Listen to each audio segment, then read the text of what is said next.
C'était le scénario redouté par la préfecture de police de Paris, l'infiltration du mouvement des Gilets jaunes par des éléments venus de groupes extrémistes d'ultra-droite ou d'ultra-gauche. Mais au-delà de ces éléments perturbateurs, c'est bien la colère des Gilets jaunes qui s'est exprimée ce samedi ici sur les Champs-Élysées.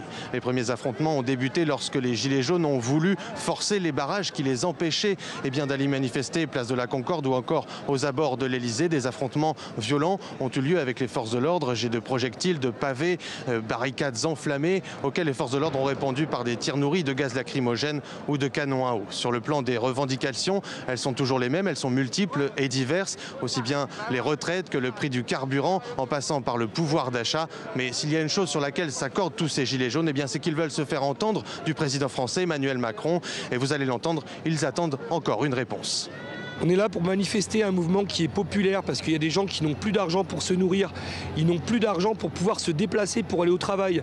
Moi je suis chef d'entreprise, je suis massacré par des charges URSSAF, mais si ces charges-là venaient à baisser, ça me permettrait d'embaucher plus de personnes. Ça ne vient pas d'un parti politique, ça ne vient pas des syndicats, ça vient du peuple qui souffre, on n'en peut plus. On a vu les générations de nos parents galérer. Moi j'ai une maman qui a eu un cancer, qui a tous ses trimestres mais qui n'a juste pas l'âge légal pour prendre sa retraite. Donc moi personnellement je vois mes parents galérer depuis des années et j'ai pas envie de voir mes enfants galérer comme ça de nombreuses années encore. C'est les CRS qui ont commencé à charger alors que c'était une manifestation populaire.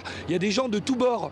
Moi je suis chef d'entreprise. Il y a des salariés. Ce matin avec nous dans le train, il y avait une avocate. On représente la population, une population hétéroclite de tous bords. C'est extrêmement malheureux qu'il y ait des gens blessés, mais voilà, il faudra malheureusement passer par, comme toute révolution, par des choses très compliquées à vivre tous ensemble.